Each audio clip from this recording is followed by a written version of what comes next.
स्वागत है आपका आज के नए टॉपिक में। पार्किंसन डिसीज के बारे में आज हम स्टडी करेंगे कि पार्किंसन डिसीज क्या होती हैं, कैसे ये कॉज होती हैं, इसका डिस्कशन हम करेंगे। ठीक है, ये हमारा सेंट्रल नर्वस सिस्टम की ही डिसीज है, उसका ही एक पार्ट है। ठीक है, तो उसको आज हम डिस्कस करेंगे। पार्किंसोनिज्म क्या होता है? ठीक है, डेफिनेशन की बात करें अगर हम, तो ये क्या है भाई? न्यूरॉन डीजनरेटिव डिसऑर्डर होता है। क्या होता है? न्यूरो डीजनरेटिव डिसऑर्डर होता है। न्यूरो डीजनरेटिव डिसऑर्डर का मतलब क्या हुआ भाई? कि भाई यहाँ पे न्यूरॉन जो है वो डीजनरेट हो रहे हैं। क्या हो रहे हैं? डीजनरेट हो रहे हैं, मतलब न्यूरॉन जो है वो प्रॉपर नहीं काम कर रहे हैं या न्यूरॉन्स कम हो गए हैं। जब न्यूरो डीजनरेटिव डिसऑर्डर हो गया है तब ये किसको प्रोग्रेस करेगा? Progressive and irreversible loss of neuron. जब डीजनरेट होना शुरू हो गए हैं न्यूरॉन, तो न्यूरॉन का लॉस होना शुरू हो जाएगा। कहां पे? ब्रेन में। कहां पे? ब्रेन के स्पेसिफिक रीजन में, वेशल गैंग्लिया में। कहां पे? वेशल गैंग्लिया में। ठीक, इसको हम और क्या बोलते हैं भाई? एक्स्ट्रा पिरामिडल मोटर डिसऑर्डर भी बोलते हैं। हम इसको क्या बोलते हैं? एक्स्ट्रा पिरामिडल मोटर डिसऑर्डर बोलते हैं। जब ये न्यूरो डीजनरेटिव डिसऑर्डर कॉज हो जाता है, न्यूरॉन्स लॉस हो जाते हैं, तो हमें तीन तरीके के सिम्टम्स देखने को मिलते हैं। पहला, ट्रिमोर। ट्रिमोर मतलब क्या होगा? वहां पे आपको वाइब्रेशन देखने को मिलेगा, बहुत ज्यादा हाइपर मूवमेंट देखने को मिलेगा। ठीक है, रिजिडिटी। रिजिडिटी मतलब टाइटनेस, जकड़न टाइप से होगी शरीर में, और जो बंदा सीधा खड़ा हो पा रहा था, स्ट्रेट खड़ा हो पा रहा था, वो स्ट्रेट खड़ा नहीं हो पाएगा। ठीक है, हाइपोकाइनेसिया। हाइपोकाइनेसिया का मतलब क्या है? जो मसल मूवमेंट है वो कम हो जाएगा, मसल का जो मूवमेंट है वो डिक्रीज हो जाएगा। इसके अलावा कुछ सेकेंडरी मैनिफेस्टेशन भी देखने को मिलते हैं हमें, जैसे कि भाई पोस्चर, जो पोजीशन है वो पोजीशन स्ट्रेट खड़ा नहीं हो पाएगा। जैसे आपका गट गाइट। गाइट में क्या होता है? जो चलने का तरीका है, जो नॉर्मल पर्सन जो चलता है उसके तरीके में बदलाव देखने को मिलेगा। Mask mask like face. Mask like face मतलब जो फेस है, फेस में नॉर्मल फेस नहीं दिखेगा, उसमें आपको ना इमोशन दिखेंगे, ना ही आपको कुछ और चीजें दिखेंगी। तो फेस इस तरीके से तो क्या बोलते हैं? फेस लाइक, मास लाइक फेस बोलते हैं। ठीक है, और क्या बोलते हैं? सिया लोरिया। सिया लोरिया में क्या होता है कि भाई एक्सेसिव सलाइवा का प्रोडक्शन होने लगता है, और सलाइवा माउथ से बाहर निकलती रहती है। ठीक है, डिमेंटिया। डिमेंटिया कोई एक डिसीज नहीं है, ये मल्टीपल डिसऑर्डर है। जब बहुत सारी चीजें हो जाती हैं तो उसको डिमेंटिया बोलते हैं। ठीक है, तो ये सारी चीजें हमें किस कारण से देखने को मिल रही हैं? न्यूरो डीजनरेटिव डिसऑर्डर के कारण। किसके कारण? न्यूरो डीजनरेटिव डिसऑर्डर के कारण। ठीक, ये हमने यहाँ पे बताया हुआ है कि जैसे भाई ये एक पर्सन है। ठीक है, ये एक पर्सन है, इसको पार्किंसंस की डिसीज है, तो ये इसको कंडीशंस होंगी। पहला, ट्रिमोर। ट्रिमोर मतलब सेकिंग। भाई हाथ पैर उसके हिलेंगे, जैसे ये आप देख पा रहे हैं, ये क्या कर रहे हैं? सेकिंग कर रहे हैं हाथ उसके। ठीक है, उसका जो हेड है, हेड भी क्या कर रहा है? शेक कर रहा है। ठीक है, रिजिडिटी। रिजिडिटी आप देख रहे हैं कि भाई ये जो हाथ हैं, या ये जो आप देखें, ये स्ट्रेट है, लेकिन ये देखिए आप, ये एंगल बना हुआ है, ये सीधी गर्दन नहीं हो पा रही है, शोल्डर के ऊपर से सीधा नहीं हो पा रहा है। ठीक है, तो ये क्या है? स्टिफनेस या रिजिडिटी। देखो कहाँ कहाँ पे भाई? नेक में और ट्रंक में क्या हो गई है? ये ट्रंक में भाई स्टिफनेस आ गई है। ठीक है, फिर एक्नेसिया, लॉस और impairment in power of voluntary movement. जो भाई वॉलेंट्री और इनवॉलेंट्री को समझ लो यहाँ पे। वॉलेंट्री का मतलब क्या होता है? कि जो हमारे कंट्रोल में है, जैसे मैं चाहूं तो हाथ को ऊपर करूं, नीचे करूं, मैं चाहूं तो भाई बात करूं, नहीं करूं, मैं चाहूं तो बैठ जाऊं, खड़ा हो जाऊं, ये मेरे कंट्रोल में है। क्या है? ये मेरे कंट्रोल में है। और इनवॉलेंट्री, इसको क्या बोले जाएगा? वॉलेंट्री। इनवॉलेंट्री किसको बोला जाएगा? जो मेरे कंट्रोल में नहीं है। जैसे कि भाई अब खाना मैंने खा लिया, अब खाना पचे ना पचे, ये क्या मेरे कंट्रोल में है? मैं चाहूं तो पचा लूं, मैं ना चाहूं तो ना पचे। डाइजेशन हो, मैं चाहूं तो हो, मैं ना चाहूं तो ना हो। ठीक है, ऐसा क्या हो सकता है? नहीं हो सकता। तो ये हमारे क्या है, इनवॉलेंट्री कुछ फंक्शंस होते हैं बॉडी के। ठीक है, तो यहाँ पे क्या बोला गया है, वॉलेंट्री मूवमेंट जो है वो लॉस हो जाता है, कोऑर्डिनेशन लॉस हो जाता है। और लास्ट आता है आपका पोस्चर और बैलेंस। पोस्चर मतलब जो शेप है बॉडी का वो ही बदलने लगता है, कि भाई जैसे हम स्ट्रेट चलते हैं, सीधे रह के चलते हैं, आगे पीछे हाथ करके चलते हैं। तो आप यहाँ पे इस पर्सन को देखिए कि इसका हेड जो है वो झुका हुआ है, पूरा हेड जो है वो झुका हुआ है इस साइड, है ना। आप घुटना देखें, ये स्ट्रेट है, यहाँ स्ट्रेट है, यहाँ पे देखें ये पोस्चर चेंज हो गया। ठीक है, तो इस तरीके के सिम्टम्स देखने को मिलेंगे। क्लियर? चलिए, पैथोजेनेसिस की बात करें उससे पहले मैं थोड़ी सी दो चीजें आपको क्लियर कर देना चाहता हूं। इसको पढ़ने से पहले हम दो चीजें और समझ लेते हैं कि भाई जो हमारा क्या है, पार्किंसन डिसीज है, जो हमारा पार्किंसन डिसीज है वो दो न्यूरोट्रांसमीटर की वजह से होता है। भाई हमारे जो ब्रेन है, ब्रेन में जो बेसल गेंगलिया है, बेसल गेंगलिया में दो न्यूरोट्रांसमीटर प्रेजेंट होते हैं, एक होता है डोपामीन और एक होता है हमारा एसिटाइल कोलिन। ठीक है, ये जब तक हमारी बॉडी में बराबर हैं तब तक हमें पार्किंसन नहीं हो सकता है। पार्किंसन किस केस में होता है, जब डोपामीन का लेवल क्या हो जाए, डिक्रीज हो जाए, कम हो जाए। ठीक है, क्या हो जाए, डोपामीन का लेवल कम हो जाए। अच्छा, डोपामीन क्या है हमारा भाई, इनहिबिटरी न्यूरोट्रांसमीटर है। और एसिटाइल कोलिन क्या है, एक्साइटेटरी न्यूरोट्रांसमीटर है। क्या है, एक्साइटेटरी न्यूरोट्रांसमीटर है। ठीक है, तो एक इनहिबिटरी है और एक एक्साइटेटरी है। दोनों न्यूरोट्रांसमीटर अगर भाई बराबर होंगे, क्या होंगे, बराबर होंगे, तो हमें कोई समस्या नहीं, एक दूसरे का अपोज करेंगे। एक बढ़ेगा दूसरा कम आएगा। एक जैसे मान लीजिए ये एक्साइट करेगा तो ये क्या करेगा भाई, उसको इनविट करेगा, तो दोनों का बैलेंस क्या बना रहेगा, बराबर बना रहेगा। ठीक है, अगर ये बैलेंस गड़बड़ हुआ तो हमें फिर पार्किंसन डिसीज कॉज होगी। Major pathology is the generation of dopaminergic neuron. क्या है, डोपामिनर्जिक न्यूरॉन के जनरेशन से क्या है, मेजर पैथोलॉजी समझ में आती है। क्या, इन सबस्टेनिया नाइग्रा, नाइग्रोस्टेरियटल ट्रैक्ट, या सिंपल सा याद रखिए क्या, बेशल गेंगलिया। क्या, बेशल गेंगलिया में जब आपका डीजनरेशन होने लगे किसका, डोपामिनर्जिक न्यूरॉन का। किसका, डोपामिनर्जिक जो न्यूरॉन है, जो डोपामीन के जो न्यूरॉन है वो बेशल गेंगलिया में जब उनका डीजनरेशन होने लगे, वो जनरेट ना हो पाए, तो उस कंडीशंस को क्या बोलते हैं हम भाई, क्या बोलते हैं हम, पार्किंसन। ठीक है, आगे स्टेप में क्या लिखा है, एन इम्बैलेंस अकर बिटवीन, इनके बीच में इम्बैलेंस होता है भाई। एक तो होता है डोपामीन और दूसरा क्या होता है, एक तो होता है डोपामीन और दूसरा क्या होता है, कोलिनर्जिक या एसिटाइल कोलिन। दो तरीके के मैंने अभी बताया आपको, दो तरीके के न्यूरोट्रांसमीटर प्रेजेंट होते हैं हमारे बेशल गैंग्लिया में, ब्रेन के बेशल गैंग्लिया में।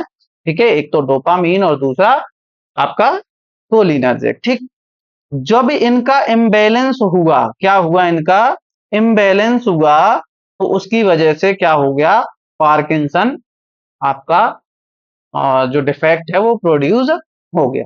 क्लियर?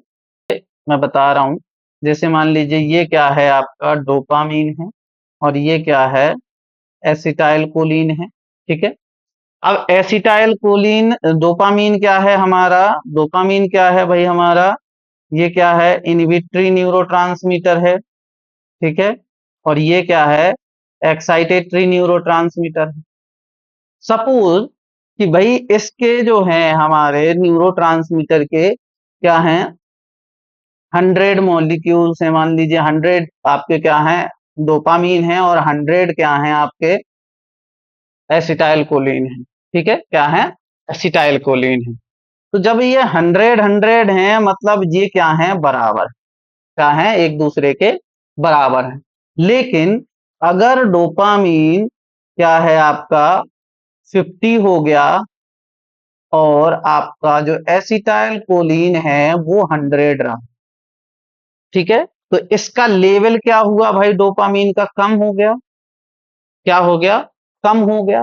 अब क्या होगा कि भाई यहाँ पे जो अवेलेबल हैं, क्या डोपामीन अवेलेबल है 50 और एसिटाइल कोलिन अवेलेबल है 100। तो अब यहाँ पे एसिटाइल कोलिन का लेवल नहीं बढ़ा भाई, यहाँ पे देखिए ना 100 था और यहाँ पे भी 100 है, लेकिन डोपामीन का लेवल क्या हो गया है, कम हो गया है। डोपामीन जो न्यूरॉन है उसका लेवल क्या हो गया है, कम हो गया है। जब इसका लेवल कम हो गया है तो अब क्या हो गया कि भाई जो आपका एक्साइटेटरी है, क्या है, एक्साइटेटरी जो न्यूरोट्रांसमीटर है वो भाई ना चाहते हुए भी उसका लेवल ज्यादा है, और जब उसका लेवल ज्यादा है तो आपको इस तरीके के सिम्टम्स साइन देखने को मिलेगा और इसके कारण ही क्या होगा, आपको पार्किंसन कॉज होगा। क्लियर, बात समझ में आई? ओके, नेक्स्ट यहां पे हम वो कंपैरिजन समझ लेते हैं, ठीक है। पार्किंसन डिसीज का पैथोफिजियोलॉजी थोड़ा सा और हम इसको एलाबोरेट करते हैं, ठीक है। तो यहाँ पे आप देख पा रहे हैं कि भाई ये क्या है, हमारा डोपामीन है और ये क्या है, एसिटाइल कोलिन है। ये नॉर्मल स्टेज में ये क्या है भाई, बराबर हैं। तराजू में देख रहे हैं आप, एक साइड तराजू टाइप से देख रहे हैं, एक साइड क्या है भाई डोपामीन है, एक साइड क्या है आपका एसिटाइल कोलिन है। तो ये नॉर्मल की स्टेज में क्या है भाई, बराबर है। लेकिन अगर हम बात करें पार्किंसन, तो पार्किंसन में देखेंगे आप, ये जो है ये क्या है, डोपामीन है, ये क्या है, कम हो गया है, और ये एसिटाइल कोलिन है, ये क्या हो गया है, कब बढ़ गया है। ये एक्चुअल में वैसे नहीं बढ़ा है, लेकिन इसका लेवल कम हो गया। जैसे मैंने अभी प्रीवियस स्लाइड में आपको बताया कि भाई 100 मॉलिक्यूल्स इनिशियली नॉर्मल की स्टेज में अगर हम बात कर लें, सपोज करें कि 100 मॉलिक्यूल आपके डोपामीन के हैं और 100 मॉलिक्यूल आपके किसके हैं, एसिटाइल कोलिन के। जब डोपामीन के मॉलिक्यूल्स 100 से 50 आ गए और एसिटाइल कोलिन के मॉलिक्यूल्स 100 के 100 ही हैं, तो लेवल तो बढ़ गया ना एसिटाइल कोलिन का। ऐसा नहीं है कि वहां पे ओवर प्रोडक्शन हुआ, कि वो एक्साइटेटरी हुआ इस वजह से बढ़ा, नहीं, उसका लेवल सेम है, बट उसके कंपैरिजन में डोपामिन का लेवल कम हो गया है, तो डोपामिन के कंपैरिजन में एसिटाइल कोलिन का लेवल बढ़ गया, ठीक है। तो यहाँ पे क्या हो गया कि भाई डोपामिन कम हो गया और आपका एसिटाइल कोलिन का लेवल ज्यादा है।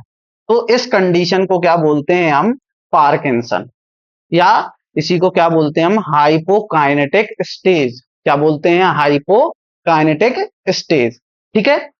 यहां पे अगर हम देखें तो भाई बेसल गेंगलिया में कंट्रोल मूवमेंट होता है। भाई जो हमारा ब्रेन का बेसल गेंगलिया है उसमें क्या है, जो मूवमेंट होता है हमारी बॉडी का, वो कंट्रोल सेंटर होता है उसका। क्या, बेसल गेंगलिया, इसका जो हमारी बॉडी का मूवमेंट है उसका कंट्रोल सेंटर होता है। तो वहां पे हमारे दो न्यूरोट्रांसमीटर प्रेजेंट हैं, डोपामीन और एसिटाइल कोलिन। मैं पहले ही बता चुका हूं डोपामीन क्या होता है, इन्हिबिटरी न्यूरोट्रांसमीटर होता है, और एसिटाइल कोलिन क्या होता है, एक्साइटेटरी न्यूरोट्रांसमीटर होता है। जब इन दोनों के बीच में बैलेंस नहीं बनेगा और डोपामीन का लेवल कम हो जाएगा, उस स्टेज को हम क्या बोलते हैं, पार्किंसन। क्या बोलते हैं, पार्किंसन।